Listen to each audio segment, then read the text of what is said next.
हरे कृष्णा।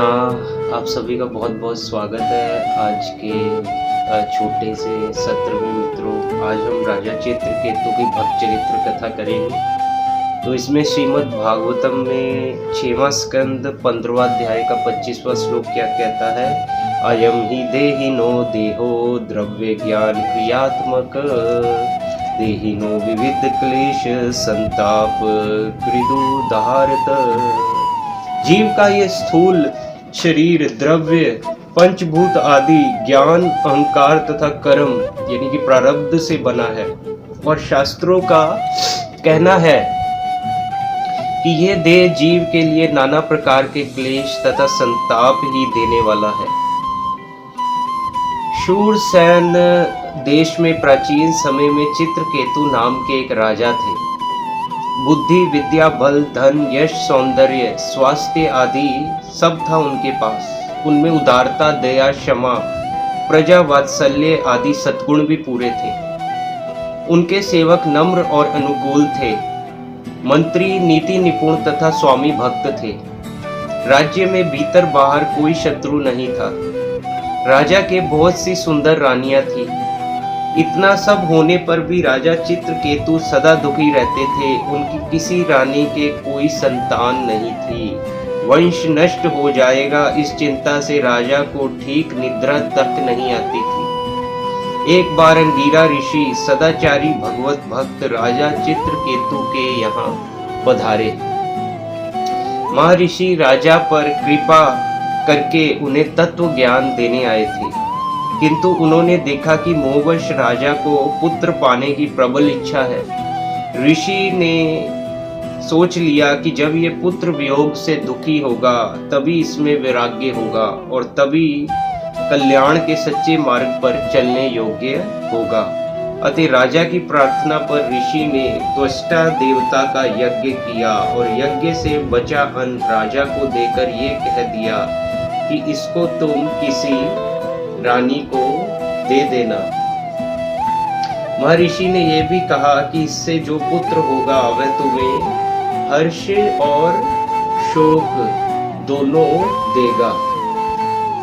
उस अन्न को खाकर राजा की एक रानी गर्भवती हुई। उसके पुत्र हुआ। राजा तथा प्रजा दोनों को अपार हर्ष हुआ। अब पुत्र स्नेहवश राजा उसी रानी से अनुराग करने लगे। दूसरी रानियों की याद ही अब उन्हें नहीं आती थी। राजा की उपेक्षा से उनकी दूसरी रानियों के मन में सौतिया ढा उत्पन्न हो गया। सबने मिलकर उस नवजात बालक को एक दिन विष दे दिया और बच्चा मर गया। बालक की मृत्यु से मारे शोक के राजा पागल से हो गए।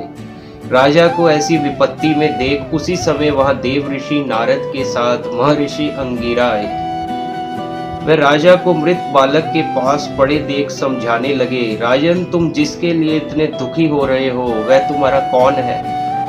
इस जन्म से पहले वह तुम्हारा कौन था?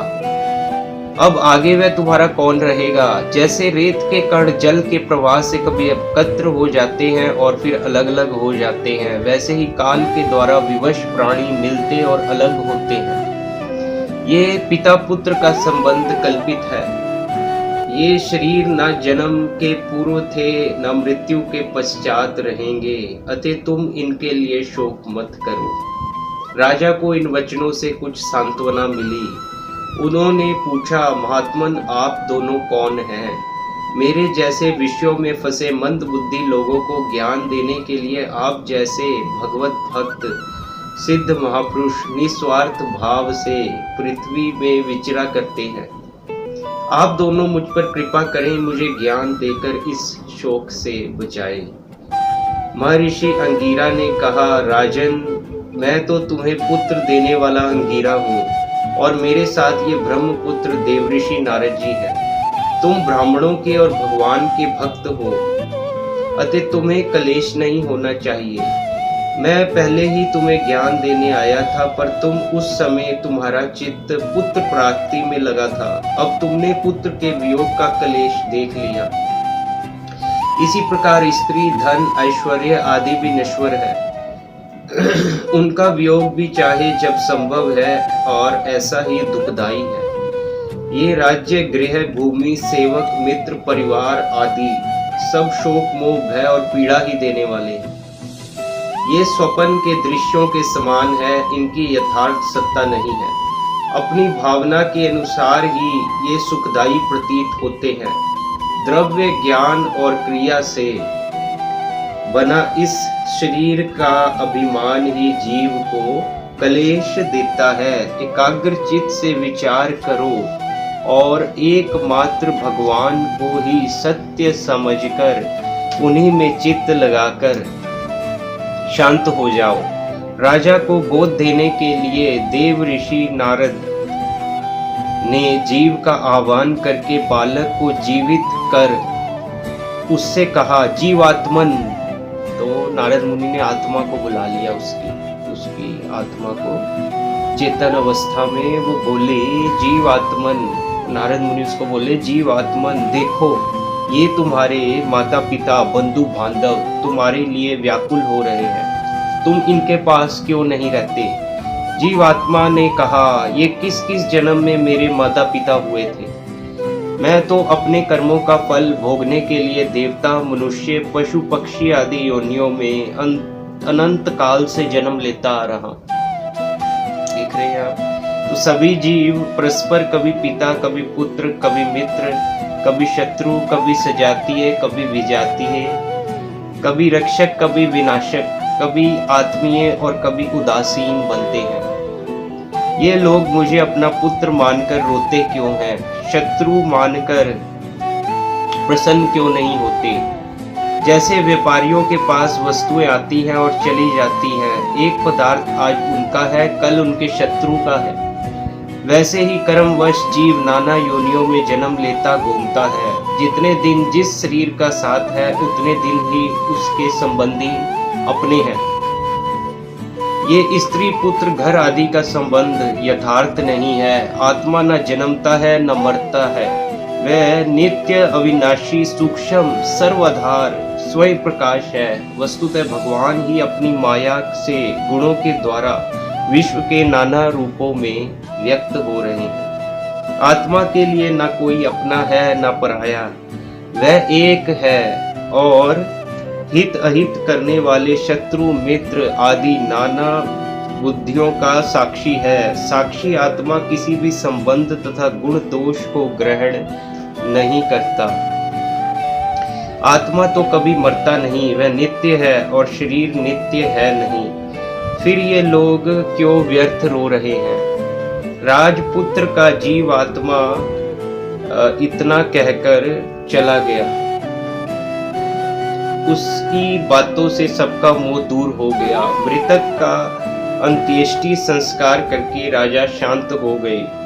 जब बालक को विष देने वाली रानियों ने यह ज्ञान सुना, तब उन्हें बड़ा पश्चाताप हुआ।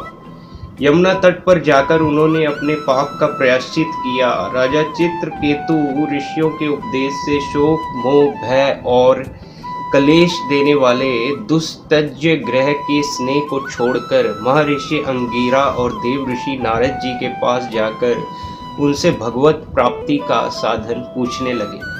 नारद जी ने उन्हें भगवान शेष का ध्यान तथा स्तुति मंत्र बतलाया। उपदेश करके दोनों ऋषि चले गए। राजा ने 7 दिन केवल जल पर रहकर एकाग्रचित्त से उस स्तुति रूप विद्या का अखंड जप किया।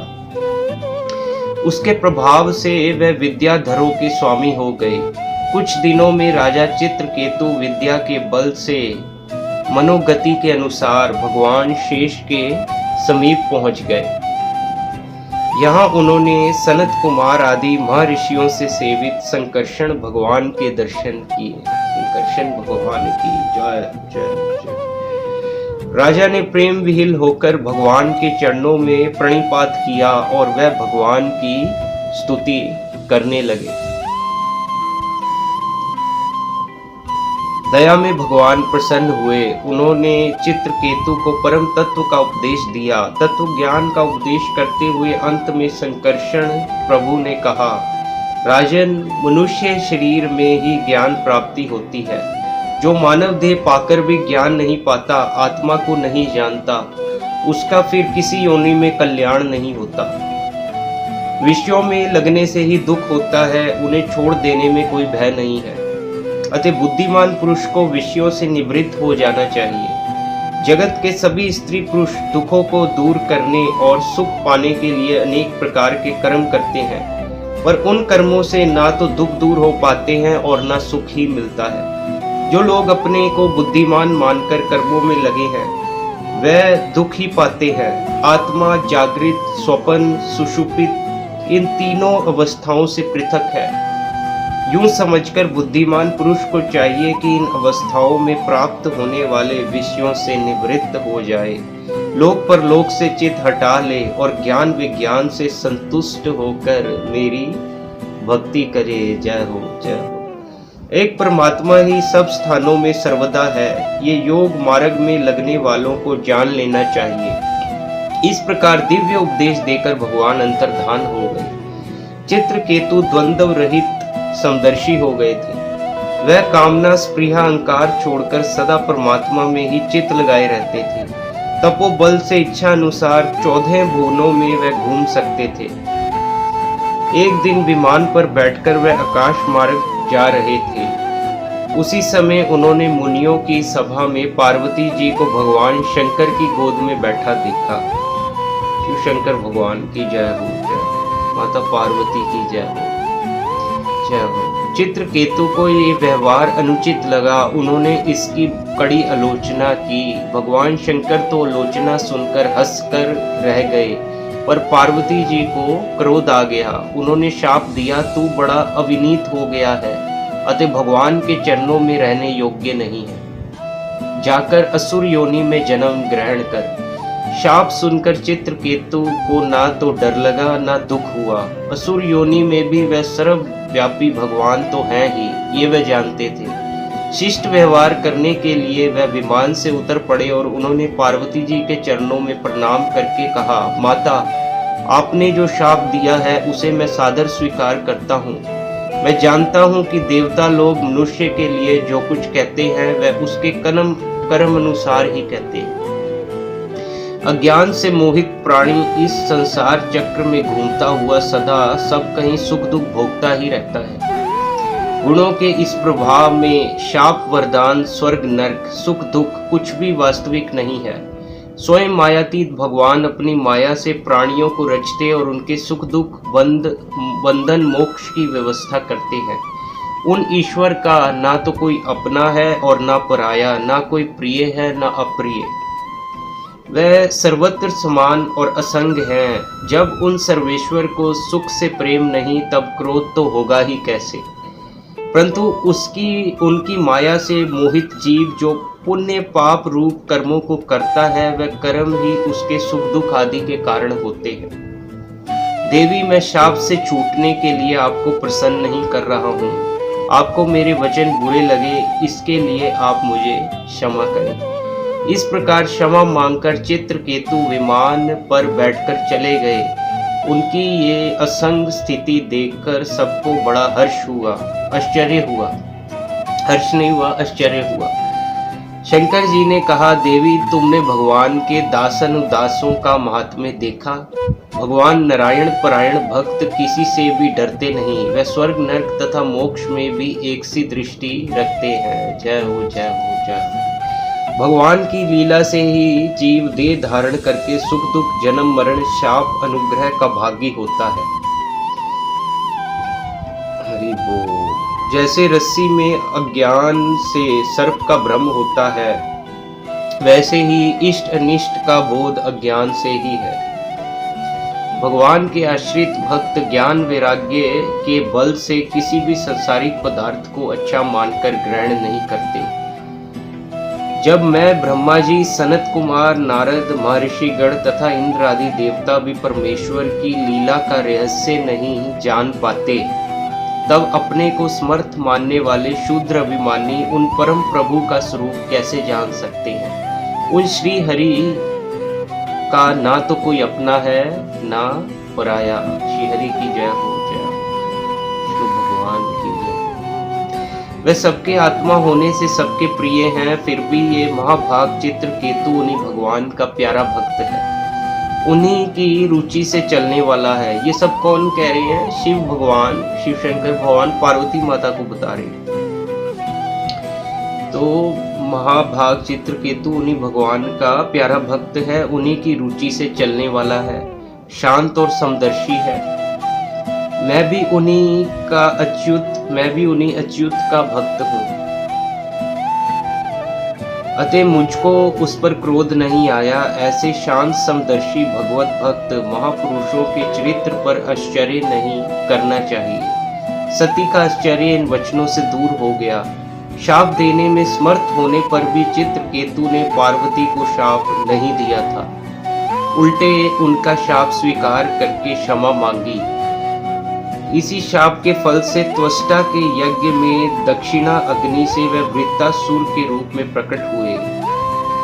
तो आगे वृत्तासुर का मोक्ष इंद्र भगवान के हाथों से हुआ और वह वैकुंठ हो गए। महाराज चित्रकेतु की जय जय जय। हरे कृष्ण कृष्ण कृष्ण हरे हरे, हरे राम राम राम हरे हरे, हरे बोल।